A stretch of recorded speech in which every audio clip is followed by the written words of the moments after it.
everyone. Talking today about the Wichita blue juniper.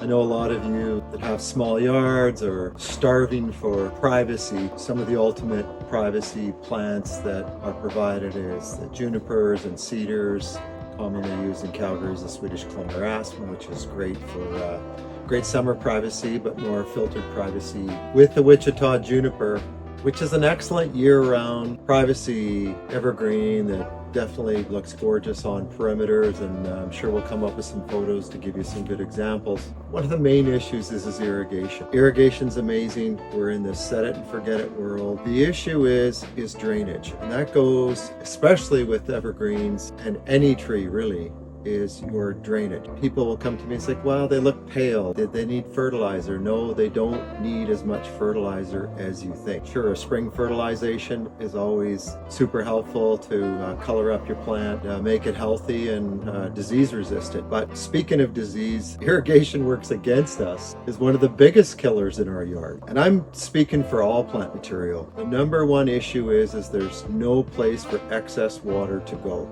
Junipers, the Wichita juniper, and I'm really promoting people that if they want this privacy and they want this vibrant blue wall, ridiculously hardy, will survive in many different conditions. As long as you got relatively 8, 9, 10 hours of sun, that's helpful. If you don't have that sun, they won't be quite as blue. But one of the things is when you plant these trees, and again, I'm speaking for every tree, what we're doing with bigger trees in this size is we're drilling a hole about 3 feet below each individual plant. You can rent them from some rental places, 2-man auger. We use larger mechanical augers where you drill a hole directly below the plant. So directly below. So if this is the flush, this is the level of your ground.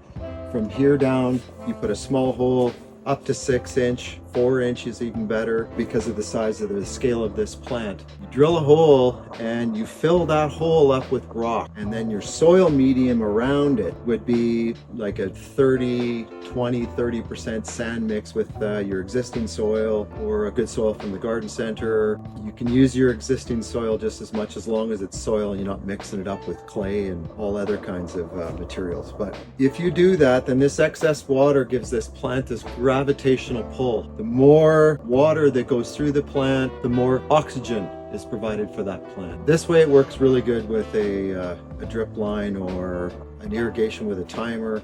I just highly encourage that. Otherwise, if you don't have that proper drainage that you need for each individual plant, you're going to run into issues. And the first thing people think of is like, oh, what am I doing wrong? I didn't water it enough. And then you water it too much, and then eventually you'll get to dieback and desiccation. The best thing is to give it consistent water, let that water pass through. That will increase the health of the tree. Your plant will grow faster. Number one is health though. You give them the nutrient that you need in the spring. You give them a good evergreen fertilizer in the spring. We have it at the garden center. Come by and pick some up. It is critically important, more than anything. It is not your irrigation system, it is your drainage, and I'm speaking for all plant material. Please do this. You'll enjoy this plant in years to come, and if you have any other issues with the plant, then just give us a call at the garden center. We'd be happy to help you out. Thank you.